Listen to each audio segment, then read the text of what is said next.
Hi everyone. दोस्तों, bulldozer justice का तो आपने सुना ही होगा। पिछले कई महीने से या फिर कुछ सालों से बुलडोजर न्याय या बुलडोजर जस्टिस के बारे में हम सुन रहे हैं। खासतौर पे महाराष्ट्र, यूपी और मध्य प्रदेश में ऐसी तमाम घटनाएं हमारे सामने आई है। तो ये बुलडोजर जस्टिस पर सुप्रीम कोर्ट की गाइडलाइन क्या है, सुप्रीम कोर्ट का क्या कहना है, उस पर बात करेंगे। जो गाइडलाइन है, मैं एक एक करके आपको सारी की सारी चीज़ें समझाने वाला हूँ। जो ये बुलडोजर जस्टिस के नाम पे लोगों के घर तोड़े जा रहे हैं। अब यहाँ पर तर्क ऐसा है कि कोई एक बंदा है या कोई इंसान है, अगर वो किसी क्राइम में इन्वॉल्व होता है और उस पर उसके आरोप होते हैं, साबित नहीं होता है, सिर्फ आरोप है, अभी एलिगेशन है, उसको अक्यूज की तरह देखा जाता है। अभी वो बेगुनाह है कानून की नज़र में, सिर्फ उस पर आरोप लगे कि उसने एक क्राइम किया है। जो भी क्राइम किया होगा, क्राइम करने के बाद में वहाँ की लोकल गवर्नमेंट इमीडिएटली क्या होती है, एक्शन में आती है और उसका घर उसे अनएथोराइज दिखाई देता है। और फिर वो उसको 2, 3 या 8 दिन के अंदर में उसको डिमोलिश कर दिया जाता है, तोड़ दिया जाता है। अब वो एक आरोपी होता है, उसके साथ घर में रहने वाले उसके बीवी बच्चे, माँ बाप, तमाम जो फैमिली के लोग हैं वो भी होते होंगे, उन सबका घर तोड़ दिया जाता है। तो ये कितना सही है, सुप्रीम कोर्ट का इस पर क्या कहना है? और ये जो पैटर्न जो है ये घर डिमोलिश करने का, तो ये सिर्फ मुसलमानों में ही पाया गया है। मतलब आप देखेंगे तो इसमें ज़्यादातर केसेस मुस्लिमों के हैं। यानी कि कोई मुस्लिम किसी क्राइम में इन्वॉल्व लगा, उस पर अगर एलिगेशन लगे, आरोप लगे, तो उसका इमीडिएटली घर तोड़ दिया जाता, डिमोलिश किया जाता। तो इस पर सुप्रीम कोर्ट का क्या कहना है? सुप्रीम कोर्ट ने पूरी गाइडलाइन इस पे जारी की है और सारे देश में सारे जो अथॉरिटी है, सारे गवर्नमेंट्स है, उनको ये नोटिस और ये गाइडलाइन साफ तौर पे डायरेक्शन के तौर पे दी गई है। सुप्रीम कोर्ट का साफ तौर पे कहना है कि जो इस तरह घर तोड़े जा रहे हैं वो गैर कानूनी, सिर्फ गैर कानूनी है ऐसा नहीं है, ये गैर संवैधानिक है। न्यायिक जो न्यायिक प्रक्रिया होती है, जुडिशियल प्रोसेस होती है, उसको अपने हाथ में लेकर इस तरह के घर तोड़े जा रहे हैं, मतलब डिमोलिश किया जा रहा है। ये बिल्कुल गैर संवैधानिक है, सिर्फ गैर कानूनी नहीं है, गैर संवैधानिक है। तो सुप्रीम कोर्ट ने इस पर सख्त गाइडलाइन जारी की है उन सभी ऑफिसर्स को, उन सारे लोकल गवर्नमेंट्स को, सारे स्टेट गवर्नमेंट्स को सीधी सीधी गाइडलाइन दी गई है। अब वो क्या है तो समझना बहुत ज़रूरी है, हर भारतीय को समझना है और खासतौर पे मुस्लिमों को समझने की जरूरत। क्या है समझते, एक एक करके समझाता हूँ। हो सकता लेक्चर थोड़ा लंबा, ये जो हमारा वीडियो है थोड़ा लंबा हो सकता है, बट ज़रूरी है जानना, इसलिए मैं इसको बताने की कोशिश करूँगा। अब यहाँ पर ना, ये जो जजमेंट की कॉपी है ना, उसमें से मैं जो इम्पोर्टेंट है गाइडलाइन वही बता रहा हूँ। सुप्रीम कोर्ट ने यहाँ से 100 पेजेस में बहुत सारी बातें कही है, मैं वो सारी नहीं बता रहा हूँ आपको, सिर्फ सामने जो इम्पोर्टेंट गाइडलाइन है वही बता रहा हूँ। सुप्रीम कोर्ट ने साफ तौर पे कहा है कि जो अनऑथोराइज घर बने हैं या कोई ऑफिस बने हैं या कोई बिल्डिंग बनी है, तो उसको डिमोलिशन करना है तो उसकी प्रोसेस बताइए कि कैसे करना है उसको। अब इसमें अगर गवर्नमेंट प्रॉपर्टी रहेंगी, जैसे कि रोड, स्ट्रीट, फुटपाथ, है ना, रेलवे लाइन, नदी, रिवर बॉडी या कोई दूसरी वाटर बॉडी, तो मतलब कोई गवर्नमेंट की प्रॉपर्टी है, उस पे उसका डिमोलिशन करना है। वहां पर ये जो गाइडलाइन को फॉलो करने की जरूरत नहीं है। किसी प्राइवेट इंसान की प्रॉपर्टी है, उस पर अगर कुछ घर बना है, ऑफिस बना है या कुछ और बिल्डिंग बनी है तो उसको आपको डिमोलिशन करना है, तो उसकी पूरी प्रोसेस बताइए सुप्रीम कोर्ट ने, तो उसको फॉलो करना है सबको। अगर गवर्नमेंट की ही प्रॉपर्टी है तो उसको डिमोलिशन करने के लिए कुछ करने की जरूरत नहीं, डायरेक्ट जाके वो उसको तोड़ सकते हैं।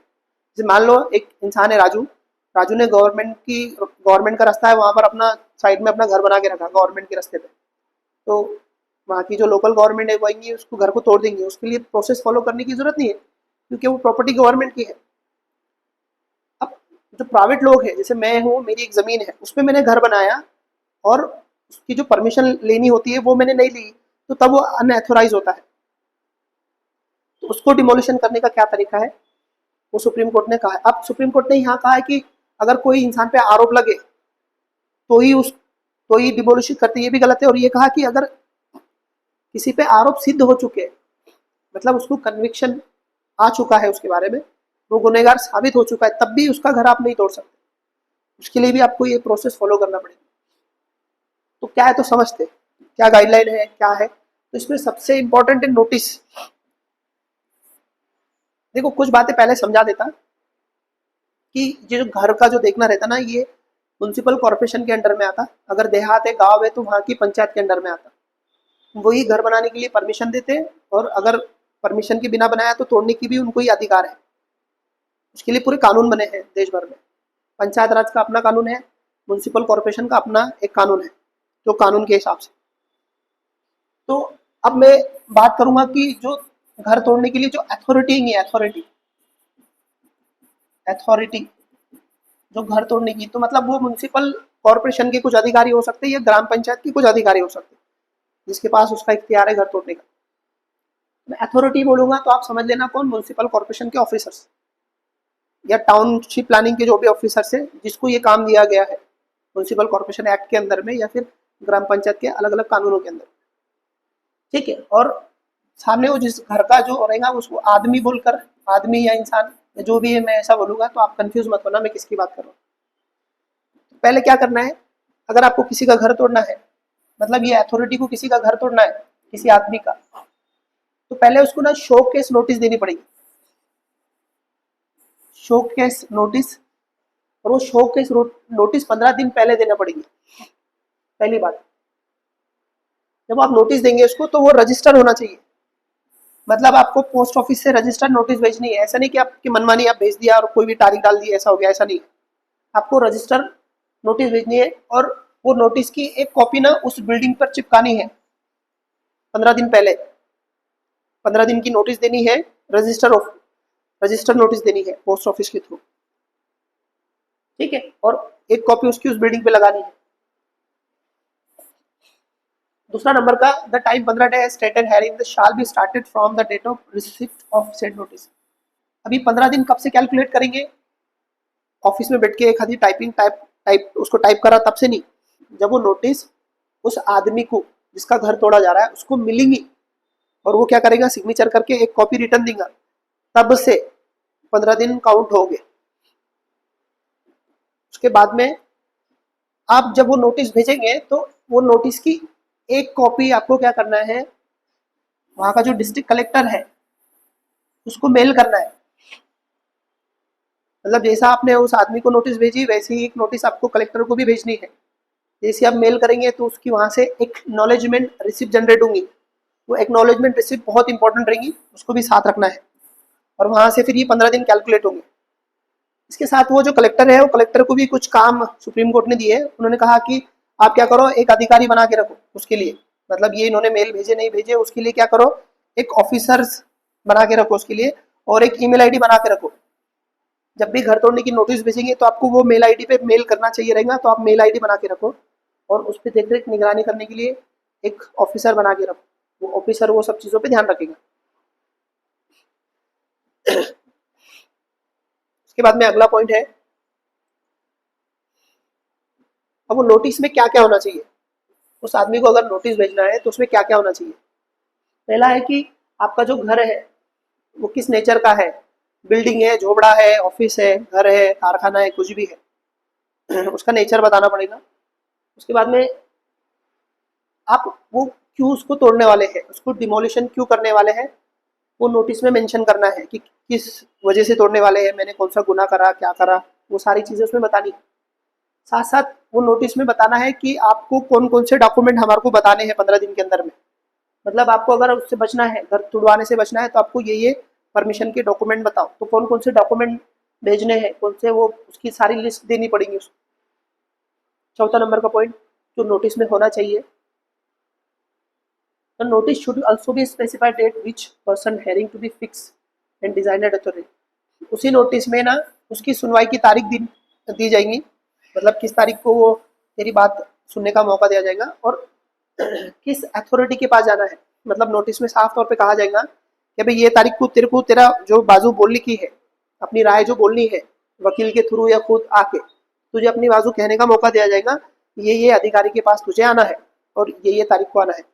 मतलब उसको हेयरिंग के लिए किस अधिकारी के पास जाना है, कौन सी डेट को जाना है और क्या क्या लेके जाना है, वो सारा उस नोटिस में मेंशन रहेगा। ठीक है। यहाँ पर सुप्रीम कोर्ट क्या बोलती है कि ये जितने भी म्युनिसिपल और लोकल गवर्नमेंट है, मतलब म्युनिसिपल कॉर्पोरेशन या फिर पंचायत वगैरह, तो उनको 3 महीने के अंदर एक काम करना है, एक पोर्टल बनाना है, डिजिटल पोर्टल। वो डिजिटल पोर्टल पे क्या रहेगा, ये जो घर तोड़ने की जो पूरी प्रक्रिया है, जो प्रोसेस है, इसमें जो भी होगा उस पर अपलोड किया जाएगा। तो म्यूनसिपल कॉर्पोरेशन और जो पंचायत वगैरह है उनको ना एक डिजिटल पोर्टल बनाना है ताकि सारी डिटेल उस पर अपलोड की जा सके। नोटिस वगैरह, डॉक्यूमेंट जो भी है सब वो अपलोड किया जाएगा उसको, 3 महीने के अंदर करना है। ठीक है, फिर वो बंदा क्या करेगा, 15 दिन के अंदर जो डेट उसको बोली थी नोटिस में, जो डॉक्यूमेंट उसको लाने के लिए कहा गया था वो लेके वो डेट पे क्या करेगा, हेयरिंग को आएगा। हेयरिंग को आने के बाद में क्या होगा, फिर यहाँ पे the desired authority shall give the opportunity person to hearing, मतलब उसको सुनने का मौका दिया जाएगा। तो बोलेगा भाई मेरे घर के डॉक्यूमेंट है, मेरे पास नहीं है, उसकी बात सुनने का मौका उसको पूरा दे देंगे। और जो भी वो जो हेयरिंग होंगी उसको रिकॉर्ड किया जाएगा, है ना, पूरा का पूरा रिकॉर्ड किया जाएगा उसको। उसके बाद में वो अधिकारी क्या करेगा, ऑर्डर देगा कुछ तो भी उसकी बात सुनने के बाद में, तो वो क्या करेगा, फाइनल ऑर्डर देगा। अब वो फाइनल ऑर्डर में उसको क्या क्या चीजें लिखनी है, ऑर्डर में क्या लिखना है, पहला उसको वो जो आदमी ने जो बोला है, जिसका घर टूटने वाला है उसने जो बोला, जो डॉक्यूमेंट दिए वो सब रिकॉर्ड पे लेना है उसको। अगर वो अथॉरिटी अगर उसकी बातों से सहमत नहीं है तो वो उसके वजह रीजन भी लिखने हैं। उसके बाद में whether the underlying construction is compoundable, अगर वो घर कंपाउंडेबल है, मतलब उसने जो घर बनाया था तो वो कंपाउंडेबल है। कंपाउंडेबल मतलब ये कि भाई उसका कुछ फीस वगैरह देनी होंगी, कुछ फाइन वगैरह देंगी, अगर वो देके सेटल होता तो सेटल कर लेना चाहिए, घर डायरेक्ट तोड़ने के लिए नहीं जाना है।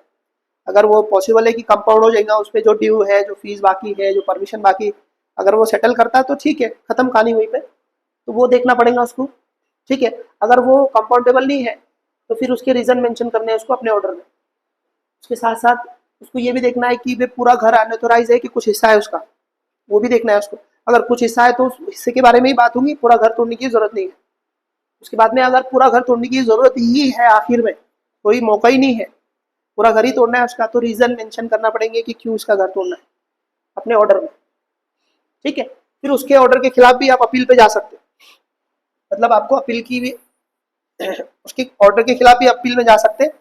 कब जा सकते हैं, क्योंकि वो जो कानून है अगर उसमें कुछ मेंशन किया गया है कि भाई आपकी यहाँ से अपील में जाने के लिए ये यहाँ जाना है, वहाँ जाना है, कोर्ट में जाना है, जो भी मेंशन होगा कानून में, वो जो म्यूनसिपल कॉर्पोरेशन एक्ट जो भी रहेगा या पंचायत का जो भी कानून रहेगा उसमें ना अपीलेट अथॉरिटी रहेगी, उसके पास जाना है, जो भी मेंशन रहेगा उसके हिसाब से आपको जाना है वहाँ पे।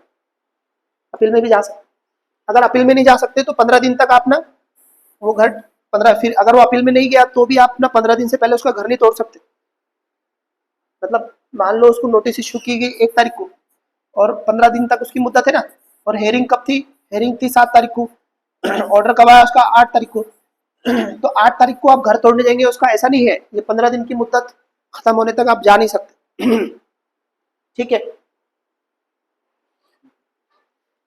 उसके बाद में opportunity should be given to owner occupier remove to unauthorised, पहले तो उसको ही मौका दिया जाएगा, बोलेगा कि भाई तू तेरे हाथ से ही तोड़ ले उसको, तू तेरे हाथ से ही रिमूव कर ले, हम ही नहीं आते वहाँ पे, तो फिर उसको मौका दिया जाएगा। उसके बाद में अगर आपको ही तोड़ना है तो उसको 15 दिन के अंदर में ना उसको वो जो घर का मालक है उसको ना मौका दिया जाएगा कि तोड़ना है तू दूसरा सेटलमेंट कर ले, तेरा कुछ सामान है उसको लेके चल जा, बीवी बच्चों का देख ले क्या करना है, तो उसको पूरा मौका दिया जाएगा ताकि वो क्या करे, वो अपना कुछ अल्टरनेटिव देख सके घर के अलावा। ठीक है, before demolition the detail inspection report shall be prepare, अब वो जो घर तोड़ेंगे ना तो उसकी इंस्पेक्शन करना पड़ेगा कि वे घर में क्या क्या था, कितना सामान था, क्या क्या था, वो सारा इंस्पेक्शन करेंगे, उसकी रिपोर्ट बनाएंगे तोड़ने से पहले। ठीक है, अब तोड़ने की प्रोसेस क्या रहेंगी, तो तोड़ने की प्रोसेस बताता हूँ मैं आपको। The process of demolition shall be videography, तो जो भी वो तोड़ घर को डिमोलिश करेंगे उसकी वीडियोग्राफी करनी है। उस और उसमें वो जो रिपोर्ट रहेगी उसमें सब बताना है कि कौन कौन से अधिकारी वहां पे आए थे, कौन कौन से पुलिस थे, सारी रिपोर्ट तैयार करनी है उसकी।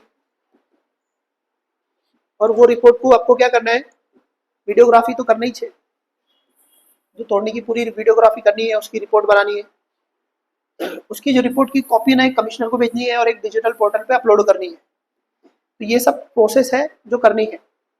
उसके अलावा ये 2-3 पॉइंट बहुत इंपॉर्टेंट है जो बता देता मैं आपको जाते जाते।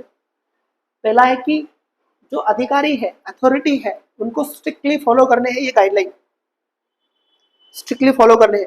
अगर वो ये गाइडलाइन को फॉलो नहीं करते तो उसके बावजूद भी वो किसी का घर डिमोलिशन करते तो उनके खिलाफ है ना कंटेम्प्ट प्रोसीडिंग की जाएगी। कंटेम्प्ट प्रोसीडिंग मतलब उन्हें सुप्रीम कोर्ट की अवमानना की है, मतलब बेइज्जती की है, उसकी बात को नहीं माना है, तो उसके खिलाफ वो प्रोसीडिंग चलाई जाएगी। ठीक है। और अगर गाइडलाइन के अगेंस्ट में जाके किसी अधिकारी ने किसी का घर तोड़ा, तो उसी अधिकारी को उसका घर पूरा बना रख के देना पड़ेगा, और जो उसका नुकसान हुआ उसकी पूरी नुकसान भरपाई उस अधिकारी को देना पड़ेगा। ये साफ तौर पे सुप्रीम कोर्ट ने कहा है इसको। ठीक है, तो ये इंपॉर्टेंट बातें सारी मैंने आपके सामने रखी, और भी बहुत बातें हैं, पर जो ज़रूरी है वही बताइए, क्योंकि ये वीडियो बहुत लंबा हो सकता था।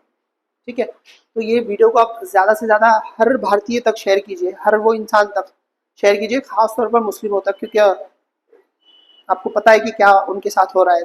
ठीक है, तो वीडियो को शेयर कीजिए, और चैनल से भी बने रहिए, जो भी लीगल अपडेट रहेंगी वो मैं बताता चलूँगा। लाइक कीजिए, सब्सक्राइब कीजिए। मिलते हैं नेक्स्ट वीडियो में, तब तक के लिए इजाज़त दो। Bye bye.